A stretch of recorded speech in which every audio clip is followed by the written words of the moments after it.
नमस्कार दोस्तों, स्वागत है आप सभी का अपने परिवार द नॉलेज प्लाजा में। उम्मीद करता हूँ आप लोग स्वस्थ होंगे और अपनी तैयारी अच्छे से कर रहे होंगे।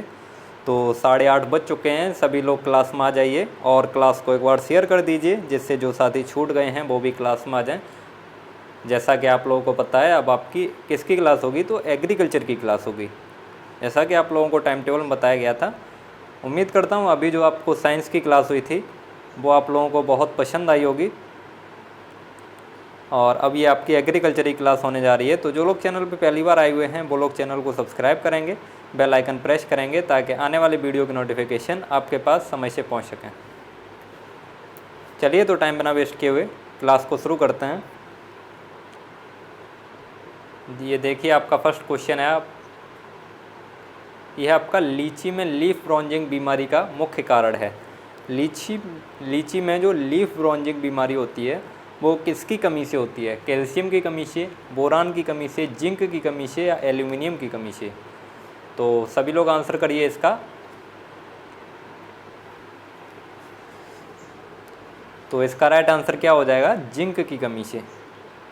लीची में जो लीफ ब्रांचिंग बीमारी होती है वो जिंक की कमी से होती है। सी, ऑप्शन सी हो जाएगा इसका। जो साथी नए जुड़े हुए हैं उन लोगों को बता दें कि इस पर काफ़ी क्लासेस करा दी गई हैं यूपी कैडेट के लिए, तो वो लोग चैनल की प्लेलिस्ट में जाके देख सकते हैं। इस पर थ्योरी क्लासेस भी सारी करा दी गई हैं और क्वेश्चन सीरीज़ काफ़ी दिन से चल रही है। आप ज़्यादा ना देखें तो UP cadet exam 2022, UP cadet 2022 all classes के नाम से एक प्लेलिस्ट बनी हुई है, तो उसमें आप लोग जाके ये सारी क्लासेस देख सकते हैं। इसमें जो क्वेश्चन सीरीज़ करा रही है वो बहुत ही इंपॉर्टेंट क्वेश्चन की क्वेश्चन सीरीज़ कराई जा रही है। तो इनको आप लोग, उम्मीद करता हूँ डेली का डेली तैयार करते होंगे, और डेली का डेली तैयार करते चलिए।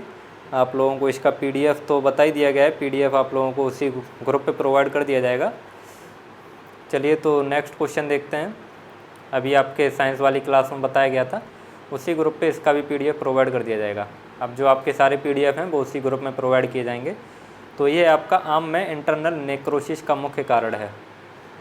आम में इंटरनल नेक्रोसिस का मुख्य कारण है। तो आम में जो इंटरनल नेक्रोसिस होता है वो किसकी कमी से होता है? कवक द्वारा होता है, बोरान की अधिकता से होता है, बोरान की कमी से होता है, माहू द्वारा होता है?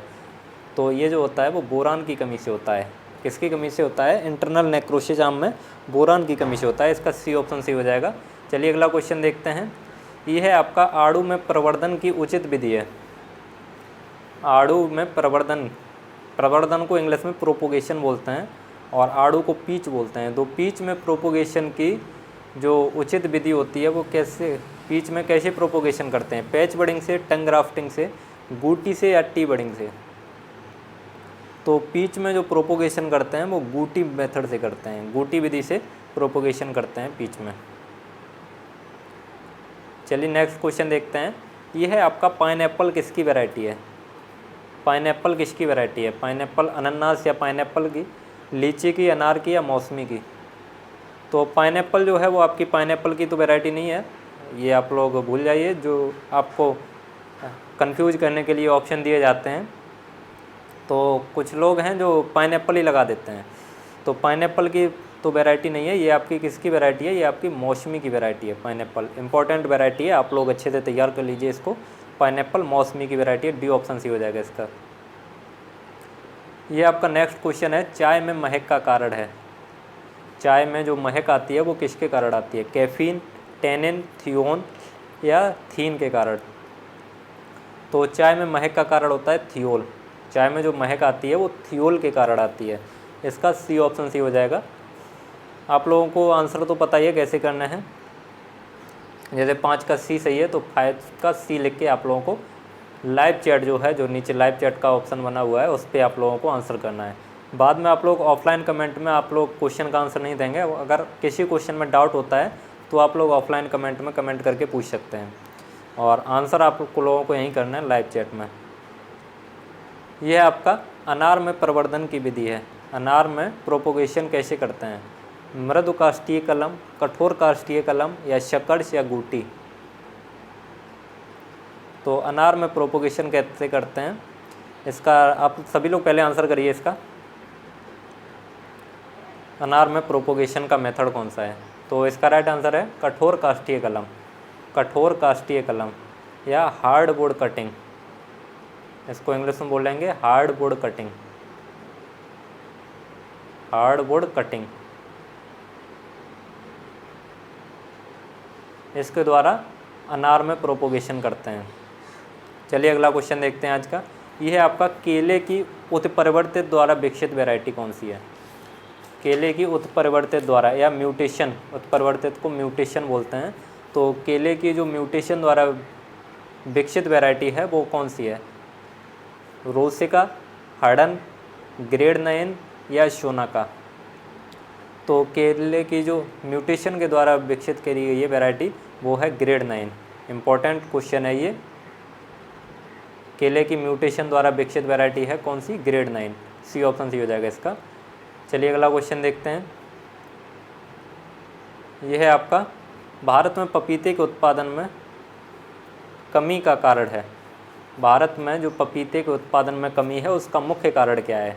पपीते का उत्पादन भारत में इतना कम क्यों होता है? बहुलैंगिकता के कारण, आर्द्रगलन, मोजेक रोड या ए एंड सी दो बोथ। तो इसका राइट आंसर क्या हो जाएगा? आप लोग पहले आंसर करिए इसका।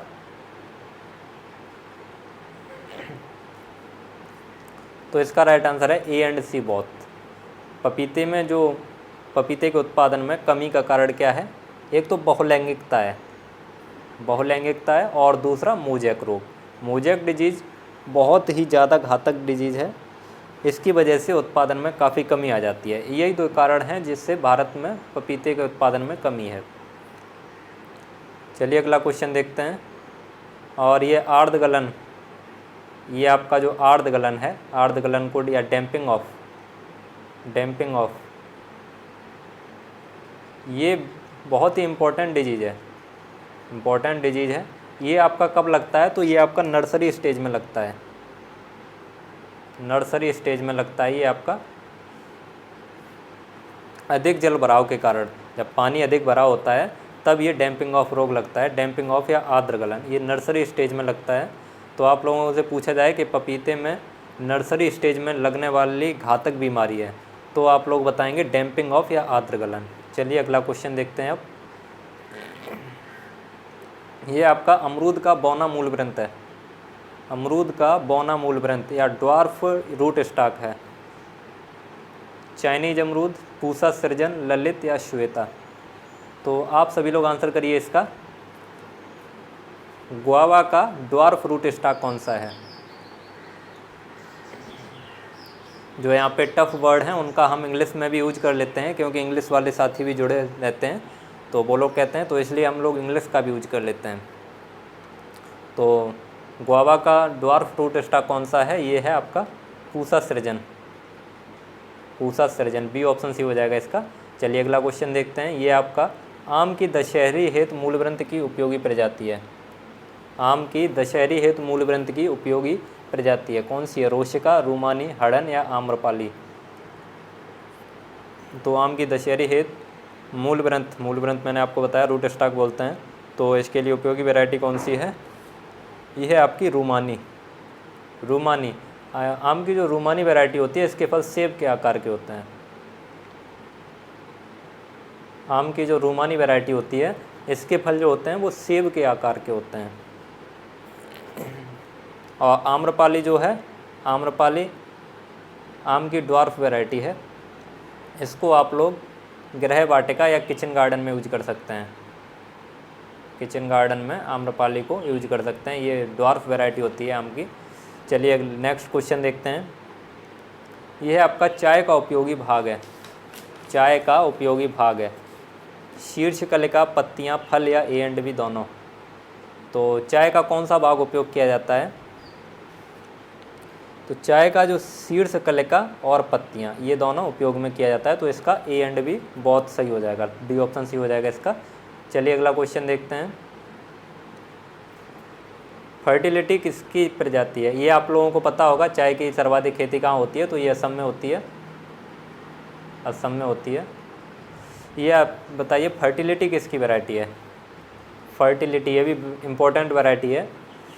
फर्टिलिटी किसकी वैरायटी है? आड़ू की, नाशपाती की, सेब की, अनार की। यहाँ पे आप लोगों से ज़्यादा वैरायटी नहीं पूछी जाती हैं, हम जो वैरायटी पूछते हैं वो इम्पोर्टेंट ही पूछते हैं, इसलिए जो वैरायटी पूछते हैं वो आप लोग अच्छे से तैयार करते चलिए। तो फर्टिलिटी किसकी वैरायटी है? ये है आपकी नाशपाती की, नाशपाती या पियर। फर्टिलिटी जो है वो आपकी पियर की वैरायटी है। चलिए अगला क्वेश्चन देखते हैं। ये आपका सेब का खाया जाने वाला भाग, सेब का खाया जाने वाला भाग या एडिबल पार्ट कौन सा होता है? बाह्य फलभित्ति, पेरिकार्प, पुष्पासन या नन ऑफ दीज?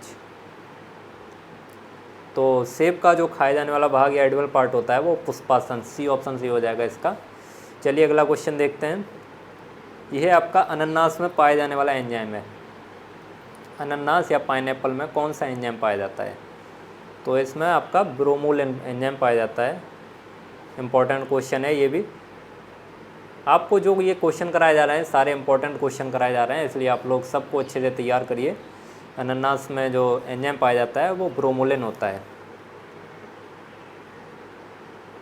ये है आपका नींबू में हरिमहीनता का कारण है। नींबू में हरिमहीनता का कारण माइकोप्लाज्मा, कवक, वायरस या जीवाणु? तो नींबू में हरिमहीनता का कारण क्या होता है? माइकोप्लाज्मा। नींबू में हरिमहीनता का कारण होता है माइकोप्लाज्मा। ये आपका नेक्स्ट क्वेश्चन, गाय की सर्वाधिक जनसंख्या पाई जाती है। गाय की सर्वाधिक जनसंख्या पाई जाती है भारत में, रूस में, अमेरिका में या जापान में? तो आप सभी लोग आंसर करिए इसका फटाफट। भारत, ये जो गाय की सर्वाधिक जनसंख्या है वो कहाँ पे पाई जाती है? तो इसका राइट आंसर हो जाएगा इंडिया। गाय की सर्वाधिक जनसंख्या इंडिया में पाई जाती है, ये ऑप्शन सी हो जाएगा इसका। नेक्स्ट क्वेश्चन है आपका, साहिवाल गाय का जन्म स्थान है। साहिवाल जो है वो गाय की दुधारू नस्ल है। साहिवाल गाय की दुधारू नस्ल है। इसका जन्म स्थान कहाँ पे है? आप लोग आंसर करिए फटाफट। इसका जन्म स्थान हैदराबाद, मांटगोमरी, खेरीगढ़ या नन ऑफ दीज? तो साहिवाल का जन्म स्थान है मांटगोमरी। साहिवाल का जन्म स्थान कहाँ पे? मांटगोमरी। साहिवाल आपकी दुधारू नस्ल है। दुधारू नस्ल और कौन कौन सी हैं? शाहीवाल है, सिंधी है, गिर है और देवनी है। ये चार आपकी दुधारू नस्लें हैं। आप इसको याद कैसे करेंगे? तो इसकी एक ट्रिक भी बताई थी आप लोगों को, जिसने थ्योरी क्लास देखी होगी उसको पता होगी। इसकी एक ट्रिक है साला गिर देव, तो उससे आप लोग इसको याद कर सकते हैं। शाहीवाल सिंधी वैसे भी याद हो जाएगा, साहिवाल, सिंधी, गिर देवनी आप लोगों को याद भी होगा। चलिए अगला क्वेश्चन देखते हैं। ये आपका जरसिंध गाय कहाँ से निकली है? जरसिंध गाय कहाँ से निकाली गई? करनाल से, हैदराबाद से, नैनी से या आगरा से? तो जरसिंध गाय जो है ये किसके क्रॉस से बनी है? तो ये सिंधी क्रॉस जर्सी,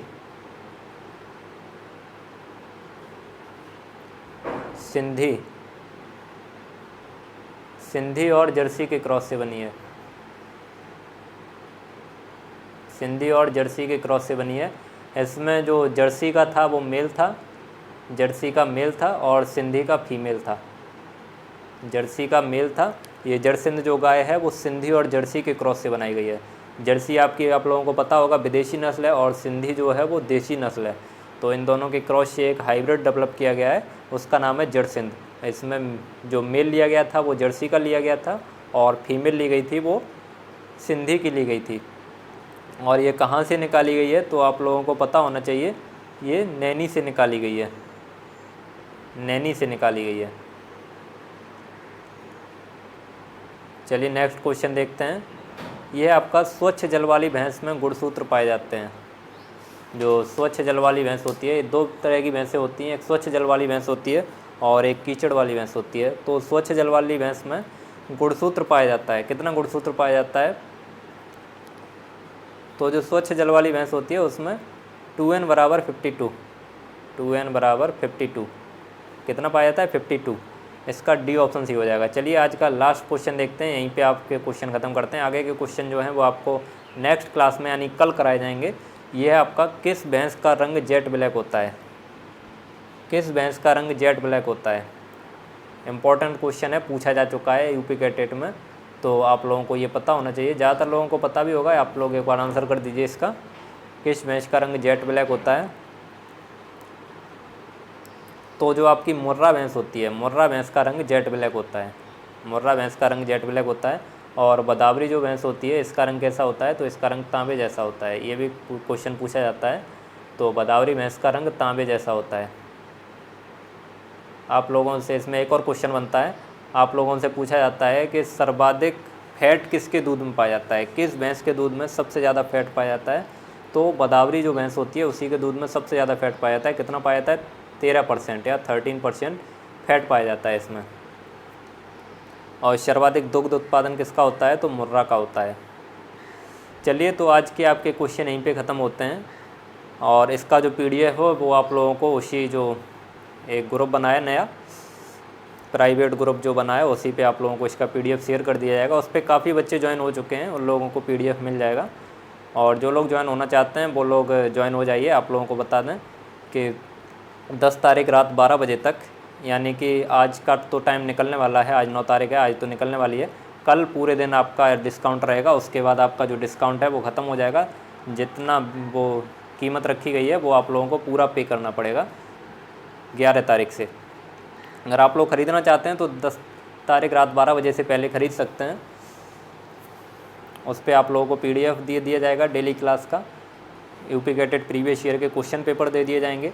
और टॉपर अमन सर के द्वारा एक क्वेश्चन सीरीज तैयार की गई है, वो आप लोगों को उस पर प्रोवाइड कर दी जाएगी। और जो टॉपिक लगेगा कि ये पूछा जा सकता है यूपीकेटेड में, इससे क्वेश्चन बन सकते हैं, वो टॉपिक का PDF बना के, नोट्स में से उस टॉपिक का PDF बना के आप लोगों को उसी ग्रुप पे प्रोवाइड कर दिया जाएगा। तो जो लोग ज्वाइन होना चाहते हैं वो हो सकते हैं। और इसके बारे में आप लोगों को अभी पिछली क्लास में बता दिया गया था। अब आपको अगर ज़्यादा जानकारी लेनी है तो आप लोग, जिन लोगों को इसके बारे में नहीं पता है कि कैसे ज्वाइन होना है, तो आप लोग एक नंबर नोट कर लीजिए, नंबर नोट कर लीजिए 97 20 80 2028 97 20 80 20 28। ये टेलीग्राम नंबर है, इस पे आप लोग मैसेज करेंगे यूपीकेटेड PDF 2022, तो आप लोगों को उस पर जानकारी मिल जाएगी कि कैसे आप लोगों को PDF दिया जाएगा। चलिए, अब मिलेंगे आपको कल की क्लास में, तब तक के लिए जय हिंद, वंदे मातरम।